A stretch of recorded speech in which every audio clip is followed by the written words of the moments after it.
Hello guys, welcome to junior learnings. तो guys आज हम पढ़ने वाले हैं क्लास 9 का एक्सरसाइज नंबर 1.2। तो लेट्स स्टार्ट। देखिए, सबसे पहले हमें एक्सरसाइज 1.2 में क्वेश्चन नंबर फर्स्ट दिया हुआ है, state whether the following statement are true और फॉल्स। ठीक है, हमें ट्रू और फॉल्स बताना है। तो फर्स्ट क्वेश्चन दिया है, every irrational number is a real number. तो हमें यहाँ ये बताना है कि जो सारे इरेशनल नंबर्स होते हैं वो रियल नंबर्स भी होते हैं।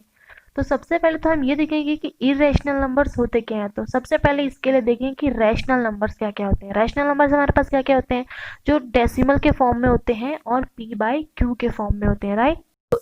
इसी तरह से हमारे पास इरेशनल नंबर्स भी होते हैं, जैसे ये देखिए 1, 1.2, 1/2, इसी फॉर्म में हमारे पास इरेशनल नंबर्स होते हैं।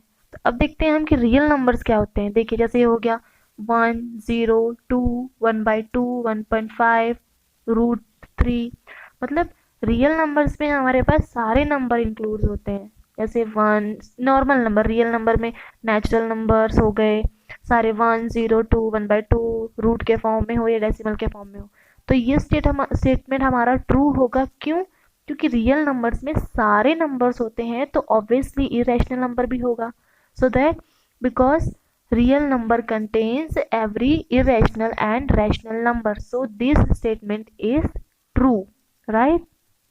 ये स्टेटमेंट क्या हो गया हमारे पास, ट्रू। तो इसी तरह से सेकंड क्वेश्चन देखते हैं। सेकंड क्वेश्चन क्या दिया है हमारे पास, every point on the number lines is the form of √m where m is the natural numbers. मतलब नंबर लाइन पे जो सारे पॉइंट्स है वो √m के फॉर्म में है और हमें ये बताना है कि जो m है वो एक नेचुरल नंबर है। तो देखते हैं कि क्या होता है इसका सोल्यूशन, राइट। तो ये स्टेटमेंट हमारे पास फॉल्स होगा, क्योंकि देखो कोई भी नेगेटिव नंबर हो उसका रूट भी उसका स्क्वायर रूट भी हमारे पास पॉजिटिव आता है, पॉजिटिव नंबर का भी स्क्वायर रूट हमारे पास पॉजिटिव आता है। तो ये स्टेटमेंट फॉल्स होगा, क्योंकि अगर m नेचुरल नंबर है तो नेगेटिव में इसका नेगेटिव आंसर आना चाहिए, जबकि स्क्वायर रूट में इसका नंबर आंसर पॉजिटिव में आ जाता है। तो ये स्टेटमेंट हमारे पास सही नहीं होगा। तो इसके लिए हम लिखेंगे false, because no any negative number can be the square root of a natural number, right. मतलब कोई भी नेगेटिव नंबर जो होता है वो स्क्वायर रूट नहीं हो सकता किसी भी नेचुरल नंबर का। तो ये हमारे पास आ जाएगा स्टेटमेंट फॉल्स। तो ये हो गया हमारा सेकंड का सॉल्यूशन, राइट। तो इसी तरह से अब थर्ड वाला भी देखते हैं कि क्या है, मतलब फर्स्ट का थर्ड क्वेश्चन क्या है। तो देखिए थर्ड क्वेश्चन हमारे पास दिया हुआ है, every real number is an irrational number. तो देखिए फर्स्ट में हमारे पास पूछा था कि सारे इरेशनल नंबर जो हैं वो रियल नंबर्स होते हैं कि नहीं, और इसमें हमें पूछा है कि जो सारे रियल नंबर्स होते हैं वो इरेशनल नंबर होते हैं क्या। तो देखते हैं हम कि क्या होता है। तो हमें ये बताना है कि रियल नंबर जो है वो सारे वो इरेशनल नंबर्स भी होते हैं, राइट। तो ये सही है कि गलत है, ये देखते हैं। तो हमारे पास क्या रियल नंबर्स क्या होते हैं, 0, 1, 2, 3, 4, 5, ठीक है, 1.5, 1/2, √3, ये होते हैं हमारे पास रियल नंबर। तो ये देखना है कि हमारे पास जो सारे रियल नंबर्स है वो इरेशनल होते हैं क्या। तो नहीं होते, बिकॉज क्योंकि देखो सारे रियल नंबर्स इरेशनल नंबर्स को कंटेन करते हैं, लेकिन सारे इरेशनल नंबर्स में रियल नंबर सारे नहीं हो सकते, ठीक है। क्योंकि रियल नंबर में सारे नंबर होते हैं, लेकिन इरेशनल नंबर में सारे रियल नंबर नहीं हो सकते। तो ये स्टेटमेंट गलत है, because real number contains all rational numbers and irrational numbers, right. जैसे एग्जांपल देखिए, 1 is a real number but not irrational number, right, ठीक है, और रैशनल नंबर भी नहीं है। मतलब 1 रियल नंबर है लेकिन रैशनल और इरेशनल नंबर नहीं है, ये क्योंकि 1 के नीचे हम 0 लगा सकते हैं लेकिन 1 ही होगा ना, रैशनल में तो होगा नहीं वो, राइट। तो इरेशनल नंबर नहीं होगा ये। तो थर्ड क्वेश्चन है हमारा पास, स्टेटमेंट इसका आ रहा है फॉल्स, ठीक है। सारे रियल नंबर जो हैं वो सारे इरेशनल नंबर नहीं होते, राइट। तो अब इसी का मेन सेकेंड वाला क्वेश्चन देखते हैं, are the square root of all positive integer rationals, if not give an example of square root of a number that is rational number, right. तो अब हमें इसमें बताना है कि जो सारे पॉजिटिव नंबर्स का जो स्क्वायर रूट होता है वो इरेशनल होता है। ये स्टेटमेंट क्या है ये हम देखते हैं, ठीक है। तो इसका आंसर क्या आएगा, सबसे पहले तो देखते हैं कि ये गलत है। क्यों? क्योंकि देखिए बिकॉज रूट 4 जो है वो 2 का स्क्वायर रूट होता है, राइट। तो 2 का स्क्वायर रूट तो पॉजिटिव में आया, ठीक है, तो ये रैशनल हो गया, ठीक है, आई मीन इरेशनल हो गया। तो इसका स्टेटमेंट गलत आएगा, नो, बिकॉज देखिए मैं आपको बताती हूँ कि जो पॉजिटिव नंबर होते हैं उसको हमें इरेशनल बताना है, लेकिन जो 2 है वो रैशनल में भी होता है, ठीक है, 2 के नीचे हम 0 लगा सकते हैं तो रैशनल में हो जाएगा। तो इसका स्टेटमेंट आएगा नो, बिकॉज देखिए example, root 4 is 2 is a rational number but not irrational, right. तो अब हम इसका थर्ड वाला क्वेश्चन देखते हैं। थर्ड वाला क्वेश्चन हमारे पास क्या पूछा है, ठीक है। थर्ड वाले क्वेश्चन के लिए आपको सबसे पहले ये लगेगा एक डिवाइडर, ठीक है, और एक स्केल। तो इसमें ये पूछा है show how root 5 can be represented on the number line. तो रूट 5 को हमें नंबर लाइन पे रिप्रेजेंट करना है, ठीक है। तो देखिए नंबर लाइन क्या होता है, ये होता है नंबर लाइन, ठीक है। 0 0 से राइट साइड में जो सारे नंबर होते हैं वो पॉजिटिव में होते हैं, ठीक है, 1 1 सेंटीमीटर के गैप में पॉजिटिव में होते हैं, और 0 के लेफ्ट साइड में जो होते हैं ये सब नेगेटिव में होता है 1 1 सेंटीमीटर के गैप में, राइट। तो स्केल पे भी ये नंबर लाइन हमें दी होती है। जो सबसे पहला वो देखिए इसमें स्केल में दिया होगा, सबसे पहला हमारे पास होता है 0। तो अब हम देखते हैं कि इसका सोल्यूशन कैसे होगा। तो इस क्वेश्चन को करने के लिए हमें सबसे पहले चाहिए होगा एक some angle triangle, right, 90 degree का ट्राइंगल, ठीक है।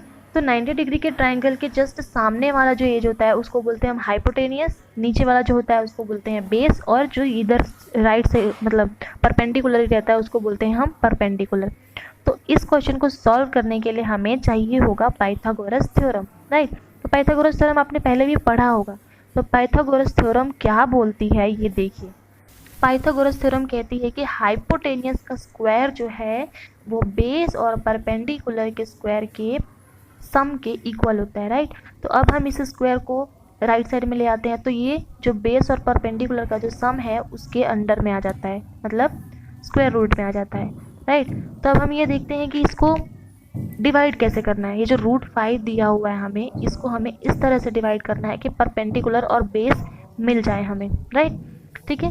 तो रूट 5 आना चाहिए हम हाइपोटेनियस। तो देखिए सबसे पहले हम परपेंडिकुलर को हम हमेशा एक ही लेंगे, ठीक है। ये जो परपेंडिकुलर है इसको हम हमेशा एक ही लेंगे, ठीक है। तो 1 का स्क्वायर क्या आ जाएगा हमारे पास 1, ठीक है। तो परपेंडिकुलर को हम ले लेंगे 1 और हाइपोटेनियस तो हमारा रूट 5 आना ही चाहिए, राइट। तो 1 लेने के बाद परपेंडिकुलर को 1 का स्क्वायर लेने के बाद हमें बेस क्या मिलेगा, ऐसा नंबर जिसको स्क्वायर करने के बाद 1 में प्लस करें तो 5 आ जाए, राइट। तो 2 का स्क्वायर करेंगे तो क्या आएगा, देखिए 1 का तो 1 आएगा, 2 का 4 आ जाएगा, तो 4 एंड 1 प्लस होके हो जाएंगे रूट 5। तो ये मिल गया हमें हाइपोटेनियस रूट 5। तो अब देखिए हमारे पास बेस हमें मिल गया है 2, ठीक है। क्यों, क्योंकि 1 तो हमने परपेंडिकुलर लिया था और हाइपोटेनियस आ गया हमारे पास 5, तो बेस हमने 2 रखा तभी तो हमारे पास हाइपोटेनियस 5 आया ना। अब आपको लगेगी इस स्केल की ज़रूरत। तो देखिए स्केल से हम ये जो 1 1 सेंटीमीटर के गैप में जो भी है लाइंस, इनको हम बोलते हैं नंबर लाइंस, राइट। तो इसका हम एक नंबर लाइन बना लेंगे, ठीक है। तो सबसे पहले हम 0 लेते हैं, ये हो गया 0, ये 1, ये 2, ये 3, ऐसे ही हम ये नंबर लाइन को कंप्लीट कर लेंगे, राइट। तो मैंने ये 9 तक 9 10 तक ले लिया है, 0 से लेके सारे पॉजिटिव साइड में लिए हैं क्योंकि मेरे पास सब पॉजिटिव में है, ठीक है, बेस परपेंडिकुलर और हाइपोटेनियस। तो अब हम देखते हैं कि कैसे बनाएंगे इसको। अब इस रूट 5 के सोल्यूशन को इस नंबर लाइन पे शो करना है। तो बेस देखिए मेरे पास क्या मिला, बेस हमें 2 मिला, तो हम 1 0 से लेके 2 तक का ले लेंगे हम सेंटीमीटर में, 2 सेंटीमीटर तक। तो ये हो गया हमारा बेस, ठीक है। अब देखिए परपेंडिकुलर हमें लेना है, परपेंडिकुलर कितना है हमारे पास 1 सेंटीमीटर, राइट। हमने 1 लिया था ना, तो ये देखिए नाप के देख लेते हैं हम स्केल से। यहाँ से 1 सेंटीमीटर लिया हमने, 2 से ऊपर की साइड 1 लेंगे, ठीक है। अब हम इसको 2 ले लेंगे, इसको 1 ले लेंगे, ये हो गया हमारे पास परपेंडिकुलर, ये हो गया हमारे पास बेस। अब हाइपोटेनियस क्या आएगा, ऑब्वियसली रूट 5 आएगा ना, है ना, क्योंकि ऊपर हमने सॉल्व कर दिया है कि 1 का स्क्वायर और 2 का स्क्वायर जो होता है वो 5 के इक्वल होता है, राइट। तो स्क्वायर हटा तो रूट 5। तो देखिए अभी हमारे पास आ गया परपेंडिकुलर, बेस और हाइपोटेनियस, ये तीनों चीज़ें आ गई। अब हमें इसको नंबर लाइन पे रूट 5 को कैसे तो देखिए स्केल ये डिवाइडर को ऐसा पकड़ेंगे, इस पॉइंट को 0 पे रखेंगे और ये जो पेन वाला पॉइंट है, मतलब आप पेंसिल लगा सकते हैं यहाँ पे, ठीक है, आप पेंसिल से ही करना, ठीक है। तो यहाँ पे इसके डिवाइडर के इस पॉइंट को लेंगे और उसको नाप लेंगे, ठीक है, जितना भी हाइपोटेनस का वो आया है, ठीक है, और इसको हम ऐसा एक सर्कल बना देंगे। ये हमने सर्कल बना दिया। अब देखिए कि ये सर्कल नंबर लाइन पे कहाँ टच हो रहा है। तो ये देखिए 2 के जस्ट बाद यहाँ पे टच हो रहा है, ठीक है। तो यहाँ पे हमारा √5 आएगा। जो हमारा √5 है उसको हमें नंबर लाइन पे शो करना था, तो ये हमारा √5 आ जाएगा। तो इस पॉइंट को हम ले लेते हैं डी। तो देखिए ये जो हमारा ओ बी है, ओ ए सॉरी, क्या लिया था हमने, ओ ए। ओ ए जो है वो हमेशा ओ डी के इक्वल होगा। क्यों? क्योंकि आपने वो सर्कल का ये लॉ पढ़ा होगा, जो सर्कल में ये जो इसका आर्क होता है ये हमेशा इक्वल होता है। ये जो आर है हमारा ये इक्वल होता है सर्कल में। पॉइंट से इधर की साइड देखिए जितने भी लाइन खींचो ये सब इक्वल होंगे। तो इसी तरह से ये एक सर्कल बन जाएगा और इस पॉइंट से जितने भी लाइन निकलेगी वो एक दूसरे के इक्वल ही होंगे ना। तो इस टाइप से ओ ए और ओ डी इक्वल हो गए। तो दोस्तों अब देखिए ये एक क्वेश्चन आपको ज़रूर समझ में आ गया होगा। तो क्वेश्चन 4 के लिए आपके लिए मैं नेक्स्ट वीडियो लेके आऊँगी, क्योंकि क्वेश्चन 4 जो है वो थोड़ा बड़ा है, उसके लिए थोड़ा ज़्यादा टाइम लगेगा, तो उसके लिए थोड़ा आपको वेट करना पड़ेगा, राइट। तो क्वेश्चन 4 नेक्स्ट वीडियो में।